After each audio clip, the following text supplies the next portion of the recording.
بسم الله الرحمن الرحيم، والصلاة والسلام على نبينا محمد وعلى آله وصحبه أجمعين.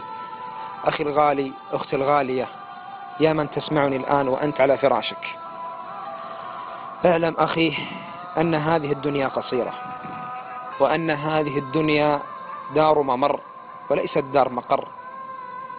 الذي أريده منك أخي الغالي، أختي الغالية، أن تمسح كل مقطع يغضب الله جل وعلا في جوالك، أن تمسح كل أغنية،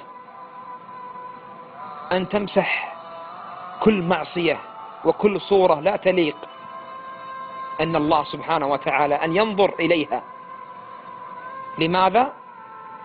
لأنك سوف تنام بعد قليل، والنائم تصعد روحه إلى السماء، ولكن قد هذه الروح لا ترجع لك يا عبد الله إلا وأنت في قبرك. ثم والله الذي لا إله إلا هو تحاسب على كل أغنية سمعتها، والله أنك تحاسب على كل مقطع رأيته بعينك، والله أنك تحاسب على تلك المقاطع التي نشرتها في تويتر أو في الواتساب أو عبر بلوتوث. إخواني، هذه الحياة قصيرة، فعلينا أن نراقب الله جل وعلا.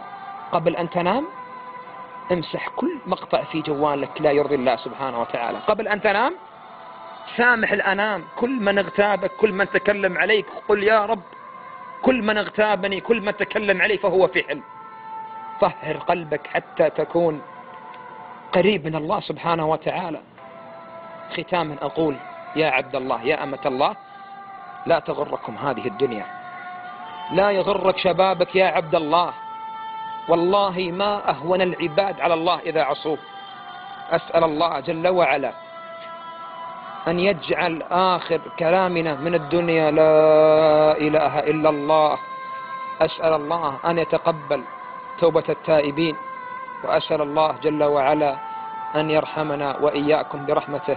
صلى الله وسلم على نبينا محمد.